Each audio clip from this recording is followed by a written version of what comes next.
Ырчы Дайыр Исмадияров жубайы менен официалдуу түрдө ажырашты.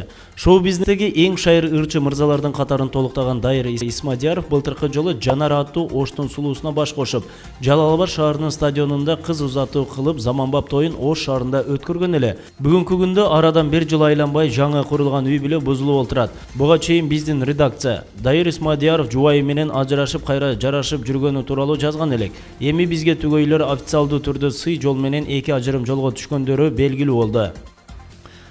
Казакстандык Кешью тобуна уятсыз сунуштар түшүүдөбү?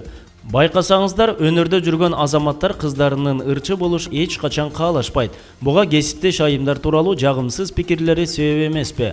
Жылдыздай жаркырап, сырт көзгө кулпуруп көрүнгөн сулууларга сунуштар көп түшөт. Маселен, казакстандык кыздардан куралган Кешью тобунун солисткаларына да жагымсыз сунуштар тартуулаган мырзалар көп болгон.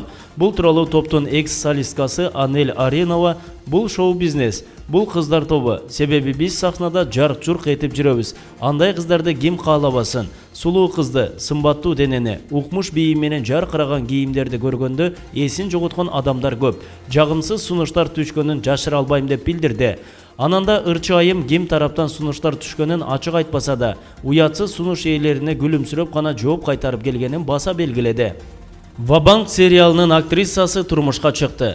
Кореянын Вабанк жана ысык уя тасмалары менен Орто Азияга белгилүү болгон актриса Сон Хэ Ге турмушка чыкты. Бул тууралуу чет өлкөлүк басылмалар жазып чыгышты. Маалыматка ылайык, таанымал актриса кесиптеши Сон Чун Киге турмушка чыккан. Алардын үйлөнүү тою 31 октябрда өткөн. Белгилей кетсек, Сон Хэ Ге чыгармачылык ишин 1996 жылдан тартып улантып келет. Эң алгач ал Бактылуу күн тасмасына тартылуу менен кесибин баштаган.